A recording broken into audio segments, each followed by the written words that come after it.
ng bayan, maasahan anumang panahon. Magandang araw po sa ating lahat. Narito na ang latest update sa lagay ng ating panahon ngayon at sa magiging lagay ng ating panahon sa susunod na 24 oras. Sa kasalukuyan ay northeast monsoon o amihan pa rin ang nakakaapekto sa bahagi ng Luzon, samantalang easterlies naman ang nakakaapekto sa nalalabing bahagi ng ating bansa. Dahil nga sumiiral na easterlies ay asahan ang maulap na kalangitan na may mga kalat-kalat na pagulan at may kasamang thunderstorms lalo na sa may Caraga regions at Davao region. Pinag-iingat natin ang ating mga kababayan dito sa mga banta o posibilidad ng mga biglang pagbaha o pagguho ng lupa lalo na kung may mga katamtaman at minsan ay malalakas na pag-ulan.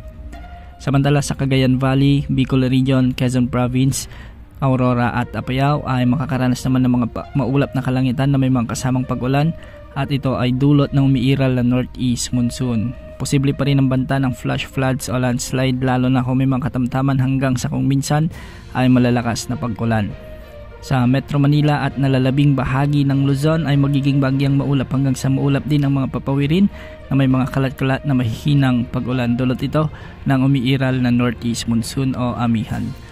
Para naman sa nalalabing bahagi ng ating bansa, particular sa bahagi ng Visayas at Mindanao, ay easterlies pa rin ang magdudulot ng malinsangang panahon, kaya maraming lugar dito ang makakaranas ng mainit o malinsangang panahon, kaya pinag-iingat natin ang ating mga kababayan dito sa banta ng mga heat stroke, dehydration o heat exhaustion.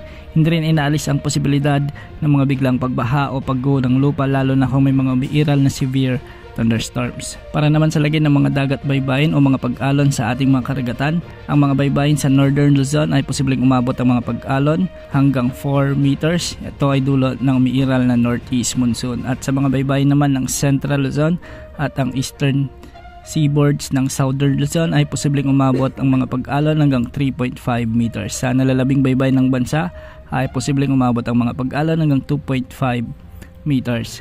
Wala pa rin tayong namomonitor na anumang sama ng panahon gaya ng LPA o bagyo na posibleng makapekto sa ating bansa sa susunod na 3 hanggang 5 araw. Bukas asahan pa rin ang pag-iral ng mahinang northeast monsoon na amihan sa Luzon, samantalang easterlies din ang patuloy na magdadala ng mainit o malinsangang panahon sa Visayas at Mindanao. Yan ang update sa lagi ng panahon. Ito po ang weather update ng bayan, masahan anumang panahon.